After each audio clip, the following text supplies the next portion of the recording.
a reliable cow. בואו נחזור לעבודה עצמית, כמו שהיה פעם.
ז'אקו, ביום שישי חל ה-1 במאי. האם אנחנו צריכים לחגוג את החג הזה? לטעמי כן. לפי דעתי החג הזה הוא חג של סולידריות בינלאומית, שהוכרז עליו הרבה לפני המהפכה בברית המועצות. זה נכון שהיום זה מאוד לא פופולרי, היות והאנושות, בעיקר אירופה, זיהו את החג עם ברית המועצות, והיות ושם היו כישלונות לא מועטים. קשה מאוד לדבר על 1 במאי בעקבות ההישגים של ברית המועצות.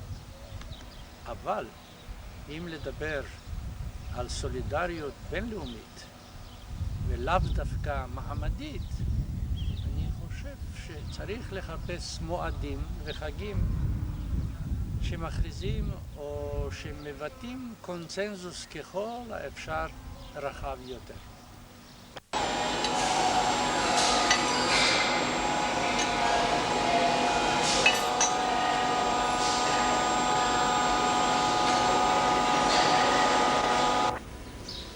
ראש הממשלה יצחק שמיר נועד בלשכתו עם סגן נשיא רוסיה אלכסנדר רוצקוי ודן עמו בין השאר בתהליך השלום ובקשרי הכלכלה בין שתי המדינות, בעיקר בתחום החקלאות. מר שמיר ציין בשיחה כי רוסיה הצטרפה לברית.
מי תלה את הדגל האדום, בנות?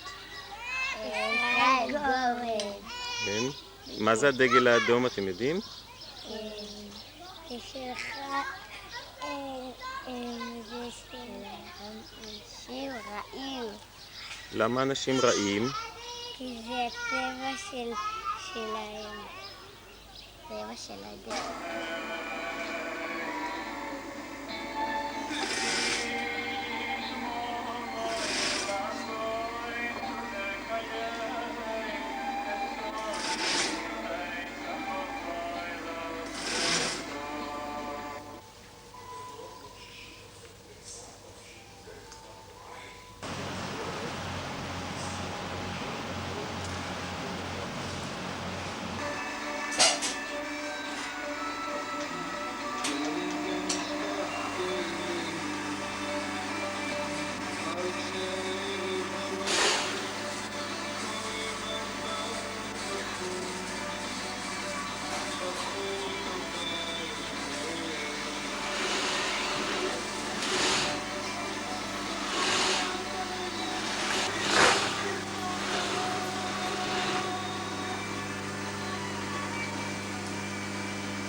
ישראל, אתה עוד תולד דגלים אדומים?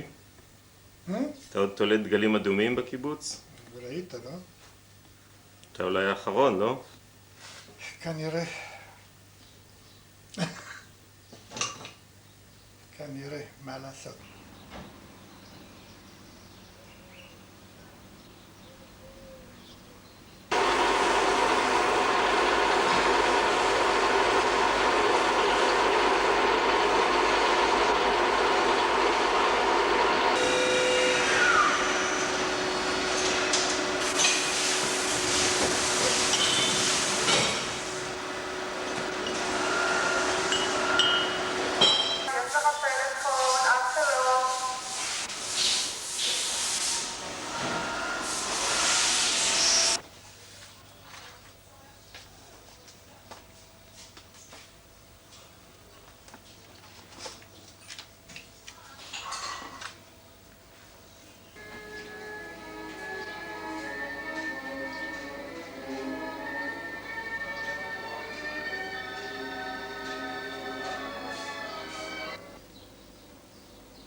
שמואל, כן. 1 במאי, לעבוד או לא לעבוד? לא לעבוד.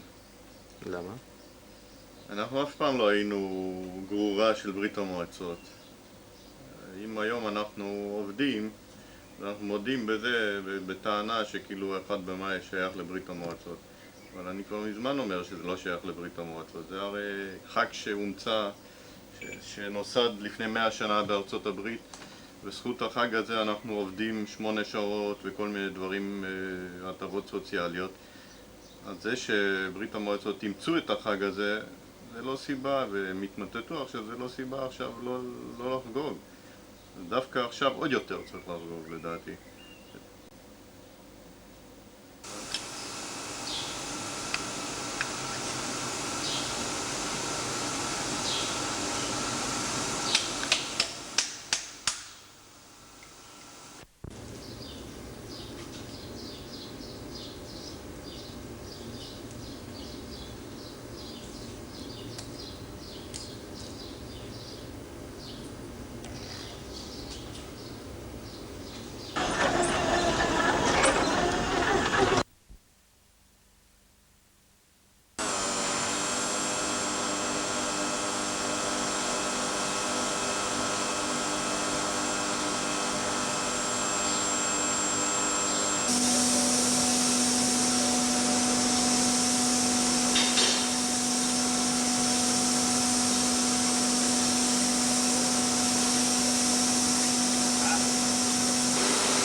תגיד לי, מה אתה עושה?